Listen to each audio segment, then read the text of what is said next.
Halo semuanya, kami dari kelompok evolusi yang beranggota saya Evinda Juniatika dan teman saya Sima, Vivia, dan Andria. Untuk materi kali ini, maksud saya yang pertama adalah pengertian evolusi. Evolusi. Pengertian evolusi adalah evolusi perubahan makhluk hidup secara bertahap dalam jangka waktu yang sangat lama, sehingga menghasilkan bentuk, sifat, dan keanekaragaman baru. Tujuan evolusi yaitu evolusi bertujuan menjelaskan asal-usul dan keragaman makhluk hidup yang kita lihat sekarang. Teori asal-usul kehidupan. Teori abiogenesis, makhluk hidup muncul spontan dari benda mati.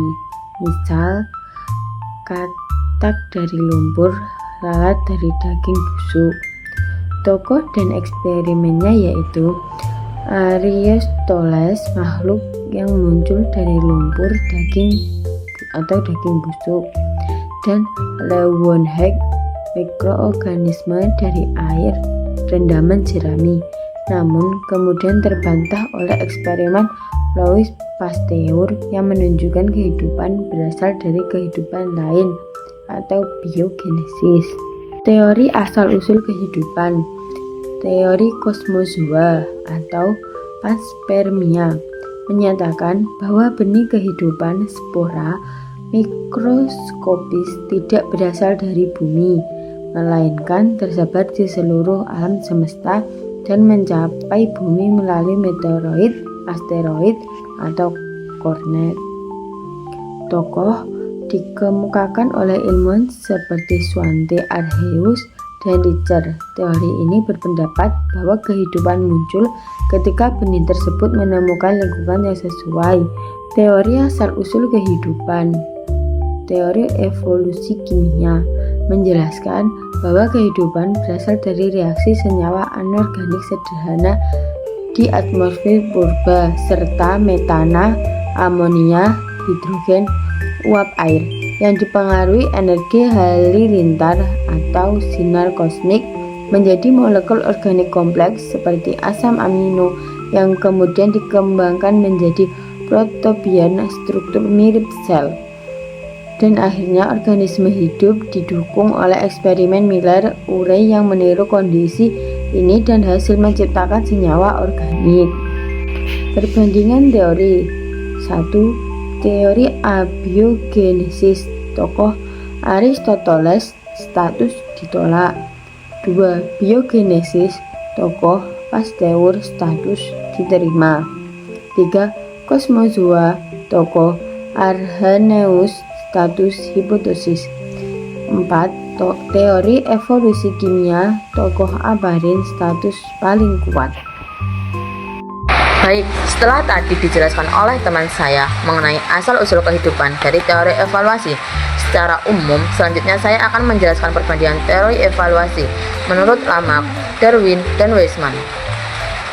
Perbandingan teori evaluasi Lamarck, Darwin, dan Weismann. 1. Teori Jean-Baptiste Lamarck.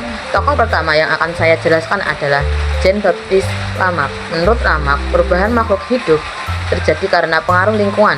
Organ tubuh yang sering digunakan akan berkembang, sedangkan organ yang jarang digunakan akan menyusut. Konsep ini dikenal dengan istilah use and disuse. Lamarck juga berpendapat bahwa perubahan sifat fisik yang diperoleh selama hidup dapat diwariskan kepada keturunannya. Contoh adalah jerapah yang lehernya menjadi panjang karena sering menjangkau daun yang tinggi. Lalu sifat tersebut diwariskan ke generasi berikutnya. 2. Teori August Weismann. Tokoh berikut adalah August Weismann. Weismann mengemukakan bahwa tidak semua perubahan pada tubuh dapat diwariskan.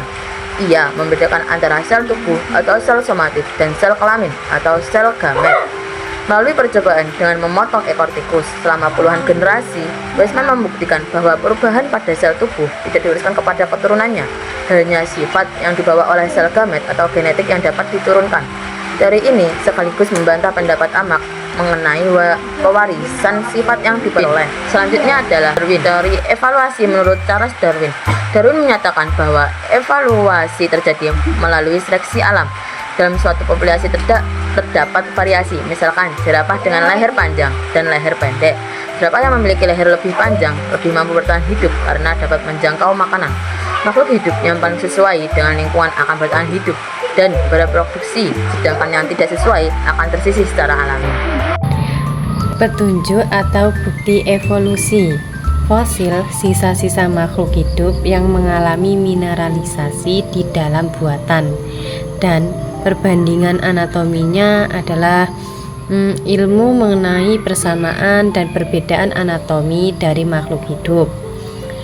Ilmu ini berkaitan erat dengan biologi evolusi dan filogeni, dua hal utama pada anatomi perbandingan struktur homolog, struktur yang mirip pada spesies yang berbeda.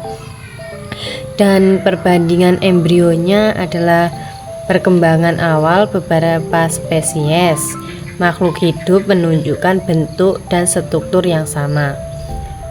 Lalu masing-masing spesies berkembang dengan modifikasi berbeda.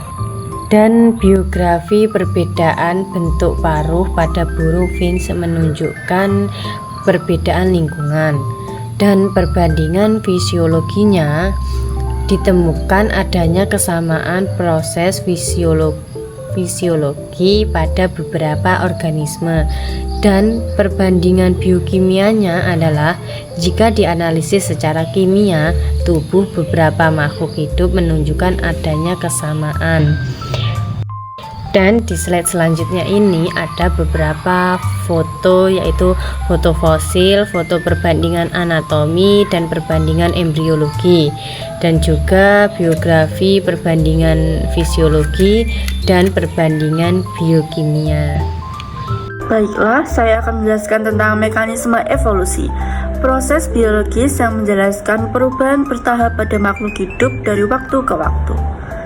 Seperti seleksi alam, mutasi, aliran gen, dan hanyutan genetik, yang bekerja sama untuk menciptakan keanekaragaman hayati dengan meningkatkan atau mengurangi frekuensi gen dalam populasi, menyebabkan adaptasi dan munculnya spesies baru. Yang kedua adalah mekanisme utama evolusi. Yang pertama adalah seleksi alam. Seleksi alam adalah proses di mana makhluk hidup yang paling cocok dengan lingkungannya akan bertahan hidup dan berkembang biak. Misalnya, hewan yang warnanya mirip lingkungan lebih aman dari pemangsa. Mutasi. Mutasi adalah perubahan acak pada DNA yang bisa menimbulkan sifat baru. Mutasi ini bisa menguntungkan, merugikan, atau tidak berpengaruh. Aliran gen terjadi saat ada perpindahan individu dari satu populasi ke populasi lain. Misalnya, burung pindah ke daerah lain lalu berkembang biak di sana. Hanyutan genetik adalah perubahan frekuensi gen secara acak. Biasanya terjadi pada populasi kecil. Perubahan ini bukan karena seleksi alam, tapi karena kebetulan. Rekombinasi seksual terjadi saat reproduksi di mana gen dari ayah dan ibu bergabung. Ini yang menyebabkan setiap individu itu unik. Perkawinan tidak acak terjadi ketika individu memilih pasangan dengan sifat tertentu. Misalnya, memilih pasangan yang lebih kuat dan lebih menarik. Dampak evolusi. Evolusi tidak hanya teori, tapi punya dampak besar dalam kehidupan manusia. 1.